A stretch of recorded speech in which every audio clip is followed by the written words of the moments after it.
नमस्कार, आप देख रहे हैं लाइव मिथिला में हूं कमलेंद्र झा।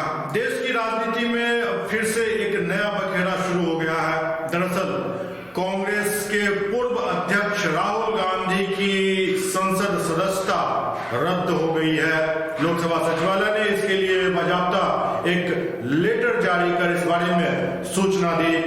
दरअसल पिछले दिन सूरत की कोर्ट ने मोदी सरनेम को लेकर जो एक राहुल गांधी ने बयान दिया था, जो सारे मोदी चोर होते हैं, इस मामले पर राहुल गांधी को 2 साल की सजा सुना दी और जो नियम कहता है उसके हिसाब से 2 साल या 2 साल से अधिक की सजा होने पर सदस्यता रद्द हो जाती है और अगले 6 साल तक चुनाव लड़ने पर प्रतिबंध लग जाता है। मतलब यदि राहुल गांधी की सदस्यता अभी खत्म हुई है और ये कंटिन्यू रह जाती है तो 2 साल सजा का और उसके 6 साल आगे मतलब 8 साल तक वो चुनाव नहीं लड़ पाएंगे। सूरत कोर्ट ने मानहानि मामले में गुरुवार को राहुल गांधी को दोषी करार देते हुए 2 साल की सजा सुना दी थी। इस फैसले के बाद लोकसभा सचिवालय ने राहुल गांधी की संसद की सदस्यता को रद्द कर दिया।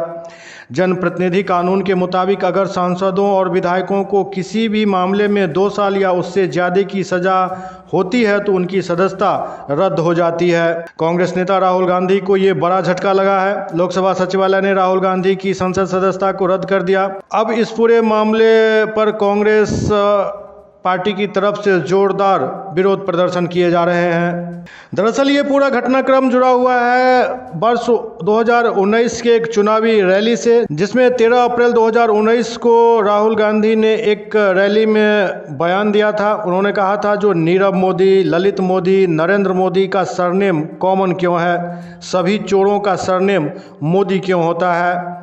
राहुल के इस बयान को लेकर बीजेपी विधायक और पूर्व मंत्री पूर्णेश मोदी ने उनके खिलाफ धारा 499, 500 के तहत आपराधिक मानहानि का केस दर्ज कराया था। अपनी शिकायत में बीजेपी विधायक ने आरोप लगाया था कि राहुल ने 2019 में चुनावी रैली को संबोधित करते हुए पूरे मोदी समुदाय को कथित रूप से यह कर बदनाम किया है कि सभी चोरों का सरनेम मोदी क्यों होता है। राहुल गांधी को सूरत कोर्ट ने गुरुवार को मानहानि का दोषी करार देते हुए 2 साल के कैद की सजा सुनाई थी। इस मामले में बिहार विधानसभा के बाहर भी प्रदर्शन हुआ। कांग्रेस और राजद के विधायकों ने केंद्र सरकार के खिलाफ जमकर नारेबाजी की, लेकिन जेडीयू का एक भी विधायक इस प्रदर्शन में नहीं दिखा। इधर भारतीय जनता पार्टी ने कहा कि जब फैसला इनके हक में आता है तो यही लोग कहते हैं कि हमें न्यायपालिका पर भरोसा है, जब न्यायालय सजा देती है तो खिलाफ में बोलते हैं। बीजेपी विधायक हरभूषण ठाकुर बचौल ने कहा कि कुछ दिन पहले जब लालू परिवार को कोर्ट से बेल मिली तो मिठाइयाँ बांटी गई, आज वही लोग प्रदर्शन कर रहे हैं। क्या लगता है आप गाली दे दीजिएगा और कुछ नहीं होगा?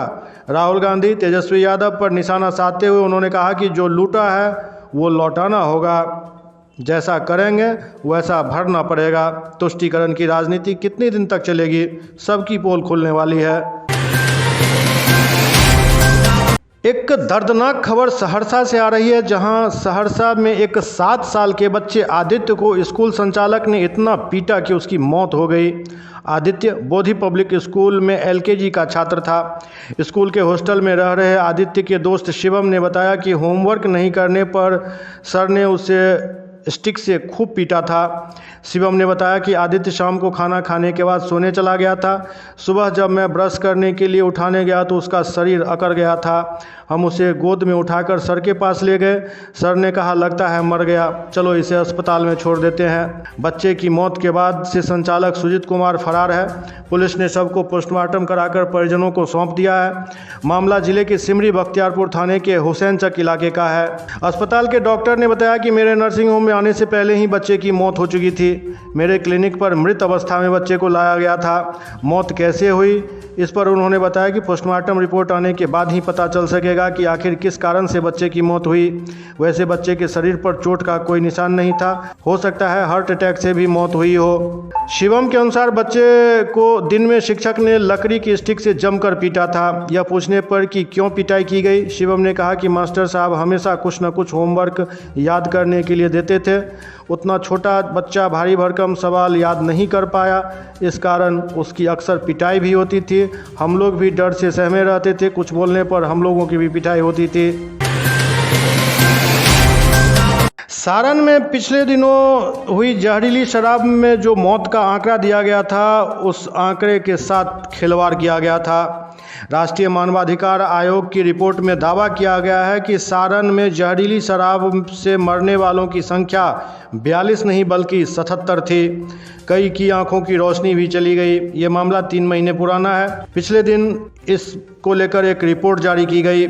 आयोग की टीम कांड की जांच के लिए 21, 22 और 23 दिसंबर को आई थी। उसने अपनी रिपोर्ट जारी कर दी है। 18 पन्नों की रिपोर्ट में कहा गया है कि शराब पीकर मरे 32 लोगों के शव बिना पोस्टमार्टम के जला दिए गए।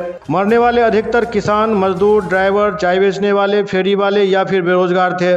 75% पिछड़ी जाति से थे। आयोग की टीम को सुरक्षा और सहयोग नहीं दिया गया। उसने पीड़ितों से बात कर जानकारी जुटाई। आयोग ने पीड़ितों के पुनर्वास नहीं होने की बात कही है। आयोग ने बताया कि मृतक के परिजन को 4 लाख रुपया मुआवजा देना जिला प्रशासन का काम है। रिपोर्ट में पटना हाईकोर्ट की एक टिप्पणी का हवाला भी है, जिसमें पूर्ण शराबबंदी कानून को लागू करने में विफलता की बात कही गई थी। झारखंड के धनबाद में आसमान की सैर करने वाला एक ग्लाइडर एक घर पर जा गिरा। इस हादसे में पायलट और ग्लाइडर में बैठा पैसेंजर घायल हो गया। शुरुआती जांच में हादसे की वजह तकनीकी खराबी बताई जा रही है। इस हादसे का 2 मिनट 50 सेकंड का एक वीडियो सामने आया है। इसमें ग्लाइडर शाम करीब 5 बजे बरवा अड्डा हवाई पट्टी से उड़ान भरते दिख रहा है। हवा में जाते ही 1 मिनट 16 सेकंड के बाद एक आवाज़ हुई, भाई देख के चलना। इसके 4 सेकंड बाद ही ग्लाइडर हादसे का शिकार हो गया। चीख पुकार मच जाती है। जिस घर पर यह ग्लाइडर गिरता है उस घर के लोगों की आवाज़ भी सुनाई देती है। ग्लाइडर शहर के ऊपर चक्कर लगा रहा था। इसी दौरान तकनीकी खराबी की वजह से ग्लाइडर बेकाबू होकर बिरसा मुंडा पार्क के पास एक घर की छत पर जा गिरा। इससे ग्लाइडर बुरी तरह क्षतिग्रस्त हो गया और उसमें सवार पायलट और पैसेंजर घायल हो गए। बिहार में बिजली की दरों में 24.10% की बढ़ोतरी पर भारतीय जनता पार्टी के विधायकों ने विधानसभा में सरकार के खिलाफ प्रदर्शन किया। सदन के अंदर बीजेपी विधायकों ने बेल में आकर जमकर हंगामा किया। बिजली बिल में बढ़ोतरी को लेकर पार्टी ने कहा कि किसी भी हालत में सरकार को यह बिल वापस लेना होगा या फिर सरकार सब्सिडी दे। हम इस बढ़ी हुई दरों को बर्दाश्त नहीं करेंगे, इससे महंगाई बढ़ेगी। बिहार विधानसभा में बिजली बिल पर हंगामे के बीच ऊर्जा मंत्री विजेंद्र यादव ने कहा कि 4 साल तक बिजली दरें नहीं बढ़ी थी। वाजपेयी जी के समय में ही रेगुलेटरी कमीशन को बिजली बिल पर फैसला लेने का हक दिया गया था। इस बढ़ोतरी से गाँव गरीब को कोई नुकसान नहीं होगा। पिछले 1 महीने में समस्तीपुर ग्रामीण बैंक 3 बार लूट चुका है। पिछले सप्ताह भी एक ग्रामीण बैंक हरपुर अलौथ में लूट लिया गया था। आज फिर से समस्तीपुर में दक्षिण बिहार ग्रामीण बैंक में 11 लाख की लूट हुई। हथियार के बल पर 5 अपराधियों ने घटना को अंजाम दिया। घटना के बाद 5 अपराधी बाइक पर सवार होकर फरार हो गए। घटना जिला के पूसा थाना क्षेत्र के मोहम्मदा गांव स्थित दक्षिण बिहार ग्रामीण बैंक की है। ग्रामीणों ने बताया कि सभी अपराधियों ने हेलमेट पहन रखा था। अपराधी बैंक खुलते ही पहुंच गए। घटना की सूचना मिलने के बाद पूसा थानाध्यक्ष और सदर डीएसपी सहवान हबीब फाकरी पहुंचे और छानबीन में जुट गए। अपराधियों के भागने की दिशा में पुलिस टीम छापेमारी कर रही है। आखिरकार सवाल यह है, जो 1 महीने में 3 बैंक लूटते हैं समस्तीपुर में और तीनों ग्रामीण बैंक ही लूटे जा रहे हैं, मतलब ये तो साफ है जो अब अपराधियों की नज़र बड़े बड़े बैंक नहीं बल्कि छोटे बैंक हैं और पुलिस कुछ नहीं कर पा रही है। मुजफ्फरपुर जंक्शन पर खड़ी गरीब रथ एक्सप्रेस की एसी बोगी में अचानक आग लग गई। आग ट्रेन की G15 बोगी में लगी। इस वक्त ट्रेन प्लेटफॉर्म पर खड़ी थी। उसे शाम 3:15 बजे आनंद विहार जंक्शन के लिए रवाना होना था। जानकारी के अनुसार पहले कपलिंग में शॉर्ट सर्किट से आग लगी। इसे तुरंत काटकर हटा दिया गया, लेकिन तब तक आग और धुआं बोगी के अंदर घुस चुका था। हालांकि उस दौरान बोगी में ज़्यादा लोग नहीं थे। फिलहाल आग पर काबू तो पा लिया गया है। जंक्शन पर मौजूद रेलकर्मी ने बताया कि कोई नुकसान तो नहीं हुआ। बोगी को हटाकर अलग कर दिया गया है। दोपहर बाद ट्रेन अपने नियत समय से खुलेगी। गरीबनथ में गाड़ी आई थी, रेक प्लेसमेंट हुआ है आपका 12:40 में प्लेस हुआ था और इसमें 13:40 के लगभग में शॉर्ट सर्किट हो गया था। तो लोग धुआं देने लगा स्टाफ खबर किया, सब लोग आए, आ करके आग को बुझा दिया गया है और उस कोच को काट दिया गया है। उसके जगह पर दूसरा कोच लगवाने का प्रबंध हम लोग करें। बस ओनली वन कोच, एक कोच। आगे है कि उस कोच को हटा दिया गया है और दूसरा कोच उस पर लगवा रहे हैं।